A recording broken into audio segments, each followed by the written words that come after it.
Okay. Hello and welcome to a new series I'm starting called Just How Bad Is. This is a series where I'm going to look at poorly rated animated movies and see if they were judged unfairly or not. A broken clock is right twice a day after all. And there will be spoilers for Megamind and Megamind vs. the Doom Syndicate in this video.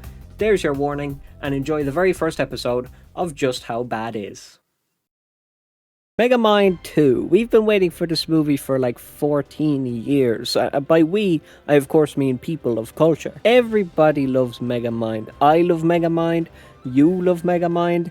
The entire Earth kinda likes Megamind. Or at least, a lot of us did before this movie showed up. Megamind vs. the Doom Syndicate has gotten a lot of criticism since it released a few days ago. I mean, look at this. Hello, loyal viewers. Can you blame them for criticizing it? It looks like a frame from a PS2 game cutscene.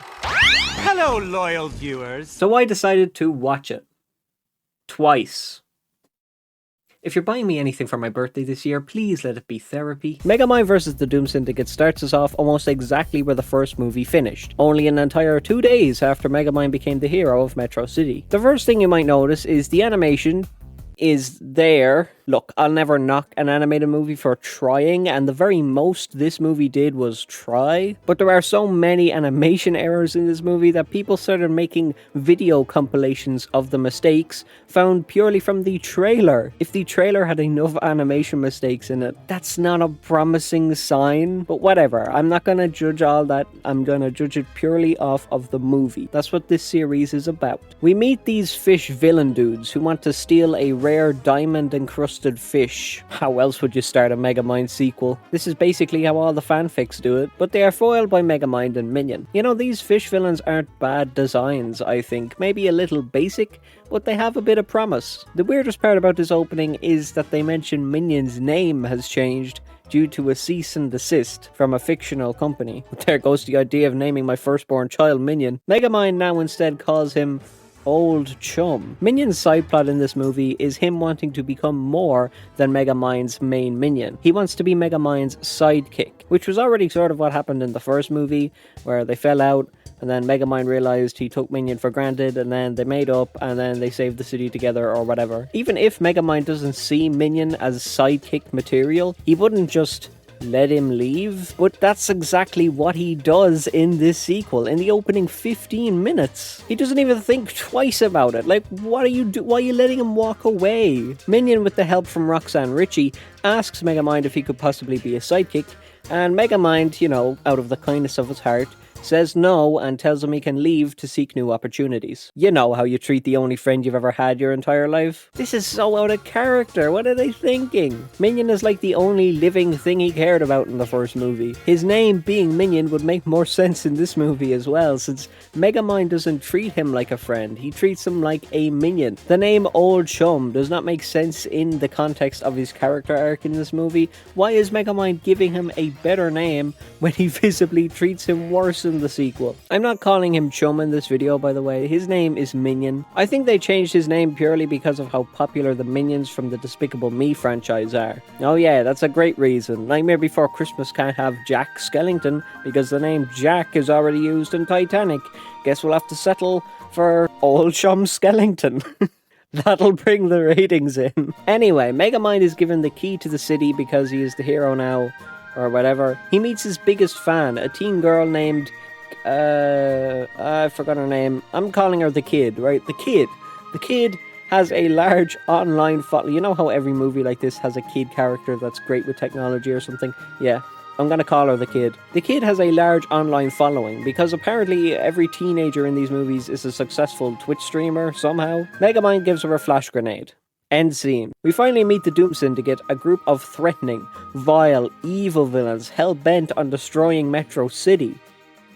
And I am a frog. No, the Doom Syndicate are disappointingly tame. For a bunch of villains who have had, to spend decades locked behind bars, they all come off as very weak, like they lack some passion or something. They just feel very stale. In fact, the entirety of the first movie doesn't seem to matter to this sequel at all. The new villains, like the fish guys from earlier, being introduced as flying under Metro Man's radar, This line just pissed me off. It doesn't make sense. Why not instead go for something like, many villains are now springing up from the underbelly of the city since Metro Man's demise. It keeps Metro Man as a dominating figure while allowing new villains to do their thing without the fear of Metro Man catching them. As for the Doom Syndicate, the movie portrays them as this evil bunch who will do anything to get what they want. Megamind even states, and I quote, Titan was just one villain, this is a whole syndicate of them.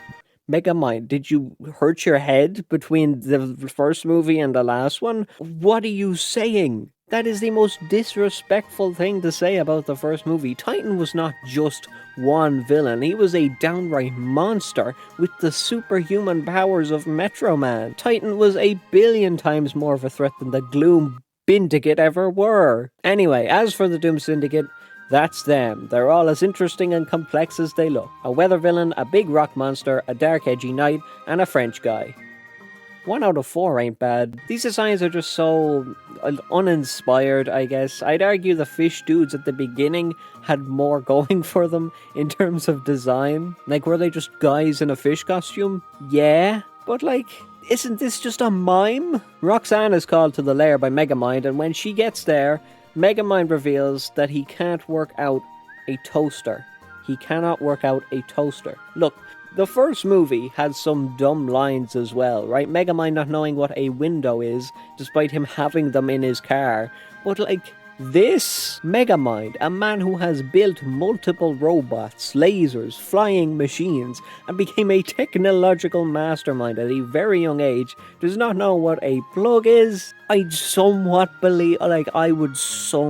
believe him not knowing what a window is, especially because he doesn't get out a lot. But a plug?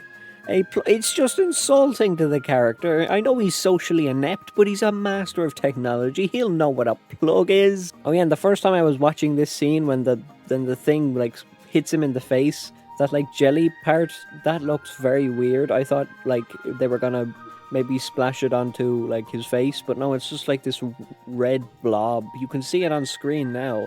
Well, like, that just looks off. Anyway, the Doom Syndicate show up to his lair. They congratulate Megamind. Megamind realizes they think he's pretending to be good. Megamind pretends to be bad. Roxanne enters the room. Megamind tells her that the Doom Syndicate think that he's pretending to be good so he can eventually take over the city. And God, this is just so wordy. Like, I'm trying to summarize it all here.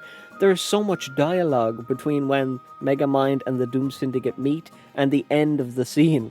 There's just so many words. Like, it's so stale. A lot of this movie is just tell, not show. Oh, and it doesn't even make sense in the canon of the series. Right, so the Doom Syndicate were told to wait until Megamind conquers Metro City before escaping prison. So why did they not escape in the previous movie when Megamind actually took over the city? This is a major plot hole in this movie. If the Doom Syndicate were going to show up, they would have done so by now. And did they all not hear about Megamind saving the city in the first movie after beating Titan? It literally only happened in canon 2 days ago. So to prevent the Doom Syndicate from finding out he's actually good, our hero Megamind robs a bank and just stands there watching them destroy the city, likely killing many in their wake. What a guy. I'm so glad that entire speech Metro Man did to Megamind at the end of the first movie just really impacted him so much that he just wants to stare at things happen. Oh my god. Oh yeah. Here's the best part. Only 2 police officers show up to the Doom Syndicate and Megamind destroying the city. 2! Did Titan kill half of the police force in the first movie? There were more guards watching him dance at the end credit scene of the last movie than there were guards that showed up here. 2! So after that mess, Megamind decides to sleep. Barefoot. Lovely. But he's awoken to a party in his lair organised by the Doom Syndicate. For some reason, they're party people. There are a few poor bits of animation in this scene in particular, but my favourite is the guy just not being animated. Like, he's animated, but they only animated his keyframes. Like, they didn't animate the rest of him dancing. So he just looks like one of those characters from Fix-It Felix. This is a good time to say as well, I do not blame the animators for the mistakes in this movie. It feels very obviously rushed, under budgeted, and who knows how much work they had to do just in this crowd shot alone. In fact, looking out for the errors were one of the few things making me enjoy this movie, weirdly enough. I am mostly pretty disappointed in the writers, and as a matter of fact, this very party scene is the perfect place to point this out. Megamind is still thinking of ways to get rid of the Doom Syndicate. Still. And as he joins the party, the three fish dudes from earlier show up to tell everybody that Megamind is actually a good guy, because nobody in this party knows that, apparently. Let me just point this out. The entire crowd of people who were at this party, who have also been out of prison, the same way the fish guys have been, who know everything about Megamind, still don't decide to say that Megamind is a good guy. They just go ahead with the party. Why? Do you not think they should be saying to the Doom Syndicate, oh, by the way, I'm not going to that party, Megamind's a good guy, it's probably a trap? Come on, did they not think of this? So to prevent the fish guys, because apparently the fish guys are the only, like, 3 people in the entire city that know Megamind is actually a good guy, to prevent them from telling the Doom Syndicate that Megamind's good, Megamind dances. He dances and then shoots 2 of them with the laser gun from the first movie that turns people into cubes. And he shoots them in the middle of the party with nobody batting an eye. That's not even the worst part. It's the fact he still doesn't consider doing this to the Doom Syndicate. Getting rid of the Doom Syndicate should not be this complex. I visibly wrote in my notes here, the first time I was watching the movie, I visibly wrote, oh my god, got all caps. Firstly, in the party scene, Megamind literally blasted 2 dudes into cubes, right? Why not do that to the Doom Syndicate? What's the reason why he can't? He says later they never separate, which is incorrect because they literally separate at the party, dude. Come on. This plot hole is again massive and it makes no sense. He could have easily done that. Secondly, when Roxanne bakes these cupcakes later on in the movie, Megamind says they are so bad he should use them on the Doom Syndicate. He says it as a joke. That's a genuinely decent idea, and he means it as a joke. Why not poison the Doom Syndicate with something like them? The cupcakes would be great.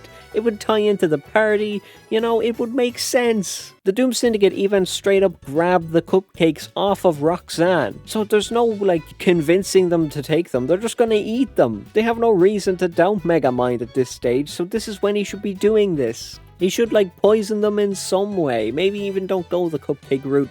I don't know. Poisoning them would be a great idea. It's not like Megamind has this ability to change into any person he wants purely from a watch. No, wait, he does. Why not bait the Doom Syndicate using this method? He has all sorts of tools at his disposal, and he doesn't think about using any of them. The Megamind from the first movie and the Megamind from the second movie are like 2 different Megaminds. They're like 2 different people. Oh, and one of the lines Megamind says here is that he's racking his brilliant mind to come up with a plan. Are you actually insulting me now? This feels like it's insulting me. I'm not even in the universe of Megamind, and I feel like I'm insulted. It's insulting to the character of It's insulting to the entire first movie, dude. His name is Megamind. My name isn't the Irish massive brain, but I have 3 ideas instantly off the top of my dome of how to get rid of them. But do you know what he ultimately decides to do? Megamind's brilliant brain and intellect has decided.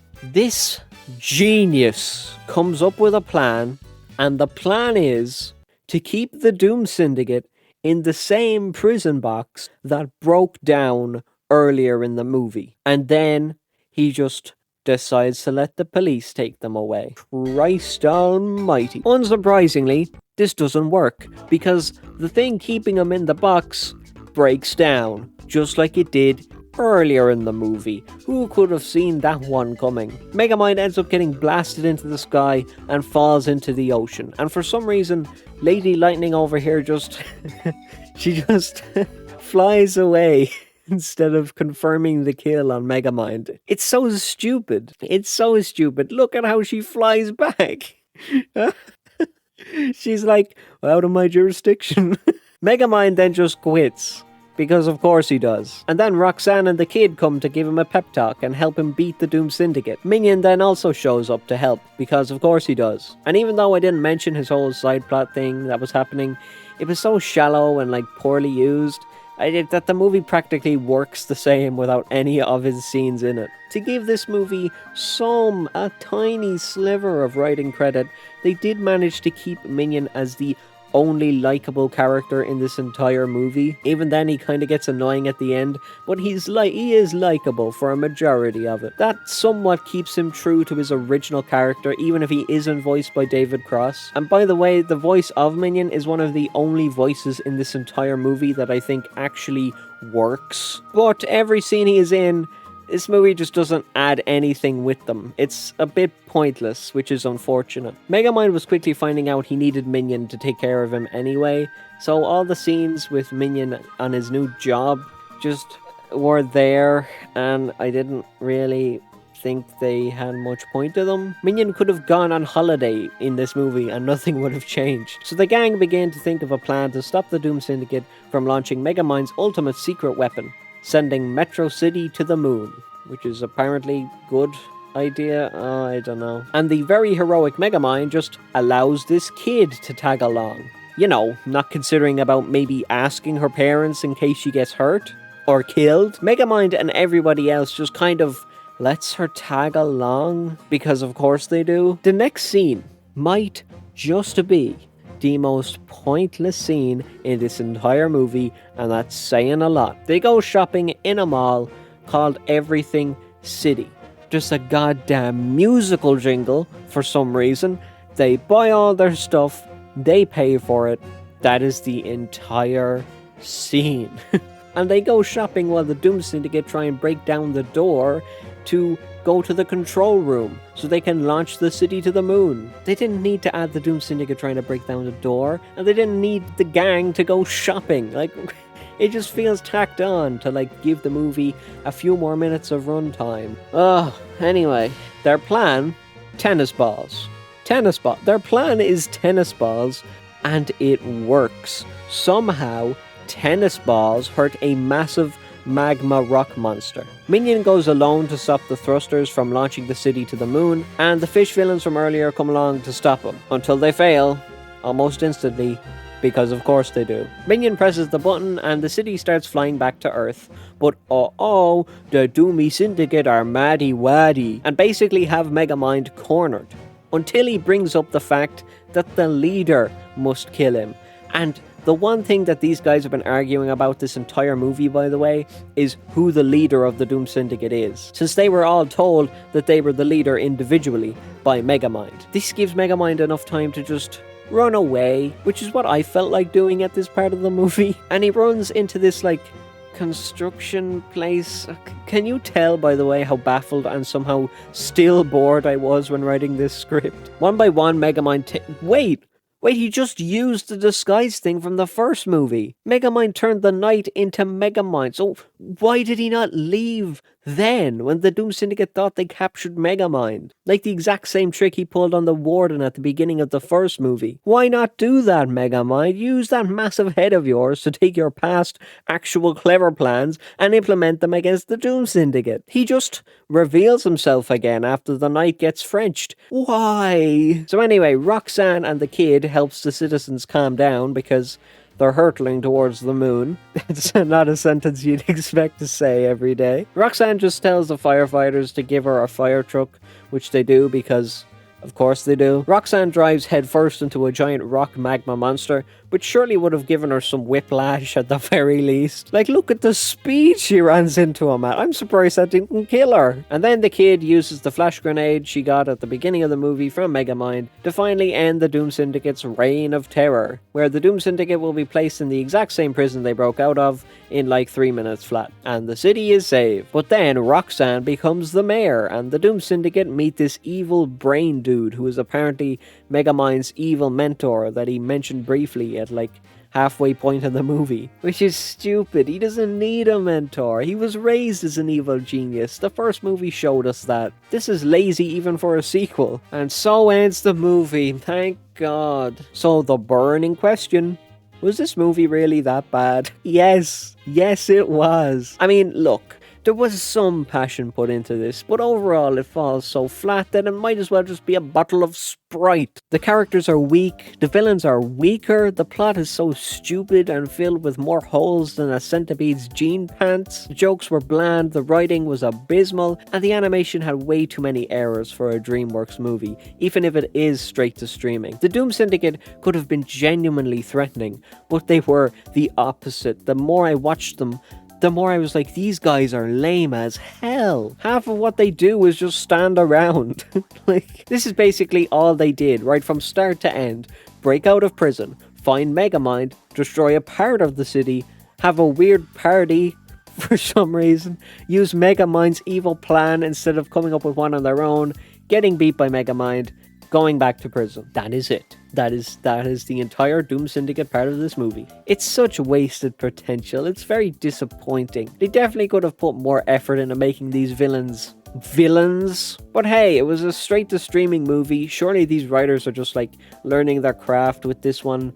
Alan Schoolcraft and Brent Simons. These guys wrote the first movie. This is even more disappointing. They had the original writers and that was the best plot they could come up with. The plot is the worst part about this film. At least the animation errors had some charm and made me actually pay attention to this goddamn movie. I'm very disappointed with this movie. It had a lot of good ideas, but they were executed in such a poor fashion. Everything felt so rushed. A sequel movie in the Megamind series should have definitely been a theater release with a lot more time and passion put into it. It definitely should have had more time to bake in the oven, absolutely. This looks kind of unfinished. Like, during parts of this movie, I could imagine watching some scenes in like the way the animators watch it, you know, without the lighting and all the effects and stuff. That's what it felt like watching this movie sometimes. Like I could see behind the scenes while watching the movie. That should not be a thing. But as for this product, this movie, I spent 3 hours analysing and watching. Don't hold out hope for this movie. Just don't bother watching it. Don't watch the series that came after it either, which is another thing that I really don't want to watch now. It's bad. Just how bad is this movie? It's really bad. And not like Michael Jackson bad either. It's like, wait, the first movie had songs like Bad by Michael Jackson, Welcome to the Jungle by Guns N' Roses, Highway to Hell by AC/DC, Bad to the Bone by that guy, whoever sang that one. The sequel has a single song about a shopping mall. Yeah, pretty much sums it up. Thank you for watching the first episode of Just How Bad Is. You can suggest movies for the series in the comments below. Please say if you like this style of video or if you prefer more gaming stuff. It was just something I tried out for once. If you like it, please tell me and suggest some movies. And a special thank you to my Patreon and YouTube members ZS, Evan the Cat and tyrantlink. Thank you guys so much.